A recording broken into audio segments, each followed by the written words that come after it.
The killer deliberately parked his car tightly next to the beauty's car, so that when the prey tried to open the door she couldn't get in smoothly. That way, he could use the excuse of helping her to pull out an umbrella-shaped stun baton and commit violence. Once the target was completely unconscious, the man tied up her hands and feet tightly, planning to find a deserted place to slowly enjoy her. When Daisy woke up she realized she was already lying inside the man's car. Daisy tried to call the police with her watch, but unfortunately there was no signal at all in this mountain area. There is no red dot. That means no cellular, and that means no emergency SOS. Daisy did not know why the man kidnapped her. At this moment she had only one thought, and that was to quickly think of a way to escape. Luckily she had slipped a knife into her pocket before leaving home. She carefully pulled out the knife, then seized the right moment, and forcefully cut open the zip ties. Then she suddenly stood up and lunged forward.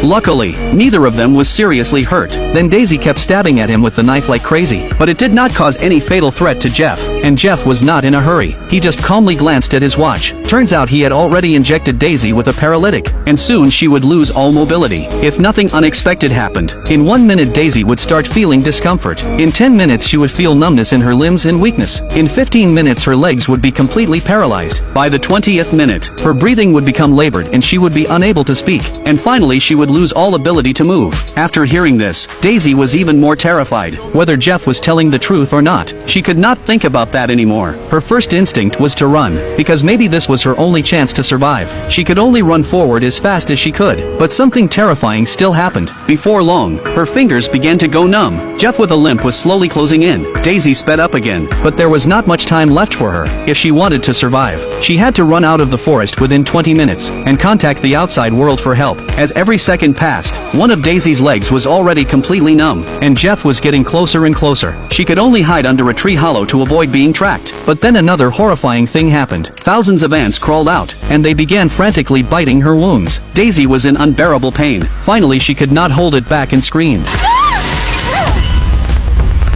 Daisy did not give up. Instead she dragged her heavy body, and slowly rolled into the river. Jeff could only watch helplessly as his prey disappeared. Daisy kept drifting downstream. She held her breath and floated on the surface. After an unknown amount of time, she was lucky enough to be washed ashore. But unfortunately, she had less than 2 minutes left. Her breathing was already extremely difficult. When the 20-minute countdown ended, Daisy completely lost all movement. Fortunately Jeff did not catch up. Instead an old man with a white beard appeared. Seeing this the old man quickly stepped forward to check on her. But after a long time there was no response. When the old man turned Daisy over, he discovered something strange.